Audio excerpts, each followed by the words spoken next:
without you, you're the reason that I strive. Nah pemirsa, dari kota Madinah saya akan mengajak Anda ke kota Mekah, di mana kota inilah tujuan utama semua jamaah dari berbagai penjuru negara untuk beribadah umroh maupun haji pemirsa. Di kota ini terdapat Masjidil Haram yang di dalamnya ada Ka'bah, kiblat dari umat Islam yang menjalankan sholat 5 waktu di seluruh dunia. Konon sejarah Masjidil Haram ini tidak lepas dari pembangunan Ka'bah jauh sebelum Nabi Adam dan Hawa turun ke bumi. Mereka diperintahkan oleh Allah untuk membangun bangunan di sebuah lembah bernama Baka yang sekarang orang mengenalnya kota Mekah Al-Mukarramah. Namun hancur terkena air bah saat masa Nabi Nuh. Selanjutnya Allah memerintahkan Nabi Ibrahim dan putranya yaitu Nabi Ismail untuk membangun bangunan di kota Mekah dan dijadikan tempat peribadatan, dan mereka berdua yang meletakkan Hajar Aswad pertama kalinya, dan jejaknya atau makam Ibrahim ada di dekat Ka'bah. Konon penjaga Ka'bah dan Masjidil Haram adalah turunan Nabi Ismail.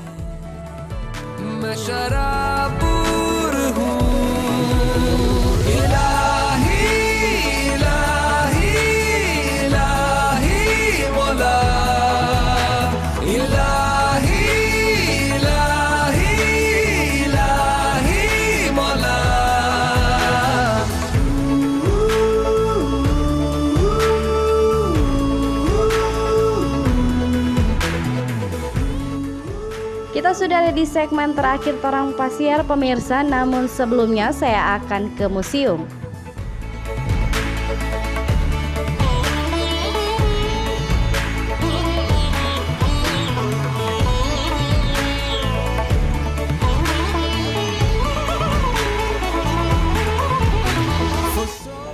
Halo, assalamualaikum warahmatullahi wabarakatuh. Masih tetap sama saya pemirsa, masih setia dengan Anda di rumah. Baik, sekarang saya sudah berada di dalam museum Aromain pemirsa. Dan di belakang saya ada replika sumur Zam-Zam. Baik, Ustadz Kamal, tolong dijelaskan di belakang seperti apa Ustadz? Bapak Ibu yang dirahmati Allah Subhanahu wa taala, di belakang kita ada replika sumur Zam-Zam. Bisa dilihat di atasnya masih kayak yang dulu ada timbanya, dan di dalam sana juga masih banyak sekali benda-benda peninggalan dulu tahun 1390 Hijriah dan lain sebagainya. Bisa dilihat di dalam sana ada pintu Ka'bah, pintu Masjid Nabawi, dan lain sebagainya.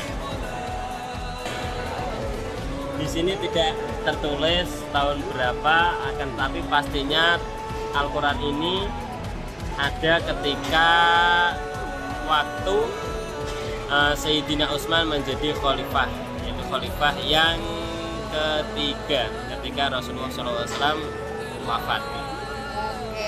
Baik pemirsa, saya akan mengajak Anda berkeliling-keliling di dalam museum ini. Kebetulan sangat luas lokasinya, dan di sini juga ada beberapa dan banyak foto-foto yang terdapat di Madinah dan di Mekah.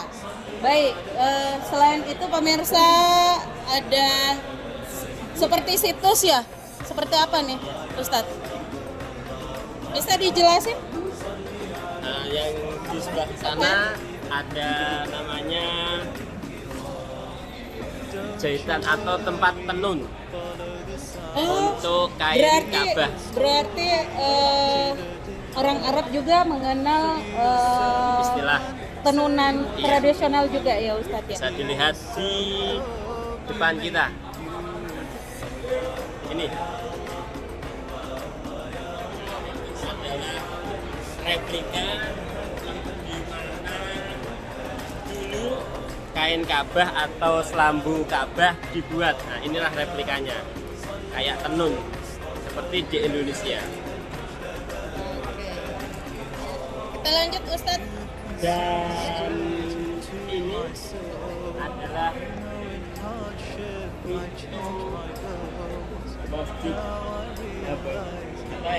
Masjid Haram ketika dulu. fotonya pintu Masjidil Haram ketika tahun dulu, zaman dulu. Pertama kali Ustadz ya? Iya. Ini bisa dilihat. Nah, ini adalah talang mas. Talang mas yang berada di atas area Hijir Ismail.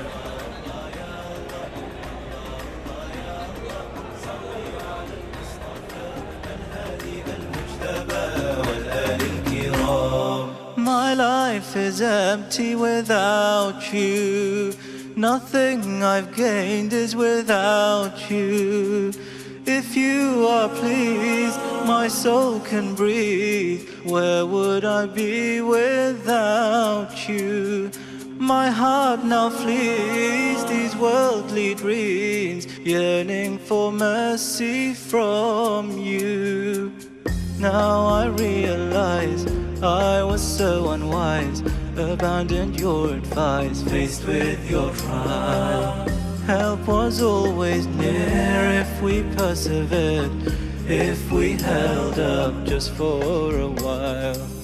Oke pemirsa, tadi saya sudah mengajak Anda berkeliling-keliling di Museum Harumain. Dan sekarang kita menuju ke Mekah yang kurang lebih perjalanannya 15 km dengan tempuh 30 menit dengan menggunakan roda 4. Itu pun kalau lancar pemirsa. Dan sekarang kita go.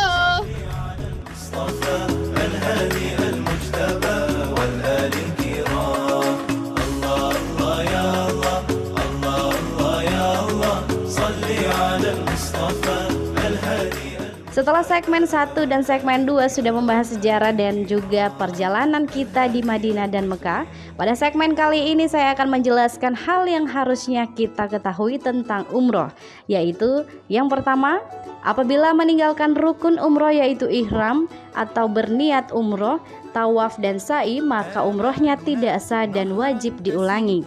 Yang kedua, jika meninggalkan kewajiban umroh yaitu melakukan ihram ketika memasuki mikat dan bertahalul dengan menggundul atau memotong sebagian rambut, maka ibadah umroh tetap sah dan kesalahan tersebut bisa dibayar dengan dam atau denda. Yang ketiga, apabila melakukan jima sebelum tahalul maka wajib membayar seekor kambing sebagaimana fatwa Ibnu Abbasra. Pengetahuan yang berikut adalah manakah yang lebih dahulu dilakukan, ibadah umroh terlebih dahulu ataukah ibadah haji? Nah, penjelasannya adalah haji wajib bagi muslim yang mampu, bahkan merupakan salah satu rukun Islam. Kewajiban umroh menuai perbedaan pendapat antar ulama, meski yang lebih kuat adalah pendapat yang mewajibkan umroh. Islam adalah bersaksi bahwa tidak ada sesembahan atau yang berhak disembah selain Allah, dan bahwa Muhammad Rasulullah menegakkan salat, menunaikan zakat, haji dan umroh, mandi junub, menyempurnakan wudhu dan puasa Ramadan. Baik haji dan umroh hukumnya wajib sekali seumur hidup bagi muslim yang mampu. Keduanya bisa dilakukan secara beriringan atau bersama-sama. Orang yang saat haji memilih cara tamattu, dia akan memulai perjalanan hajinya dengan umrah, baru setelah itu menunaikan ibadah haji. Adapun yang memilih cara qiran, ia akan menggabungkan haji dan umrah sekaligus dalam satu ibadah. Meski tidak ada aturan harus mendahulukan haji sebelum umrah, haji lebih tegas kewajibannya daripada umrah. Mengerjakan haji adalah kewajiban manusia terhadap Allah, yaitu bagi orang yang sanggup mengadakan perjalanan ke Baitullah.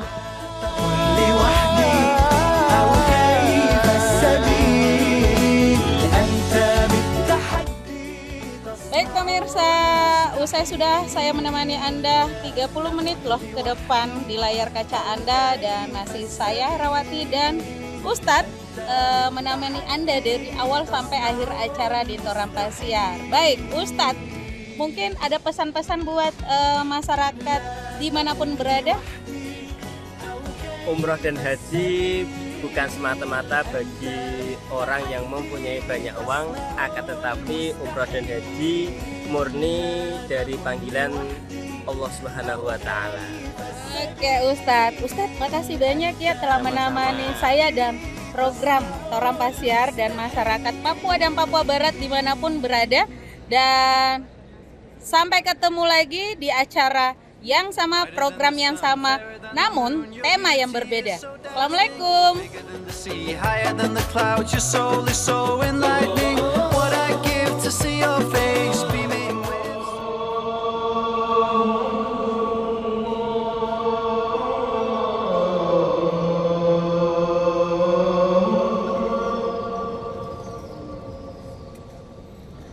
أشهد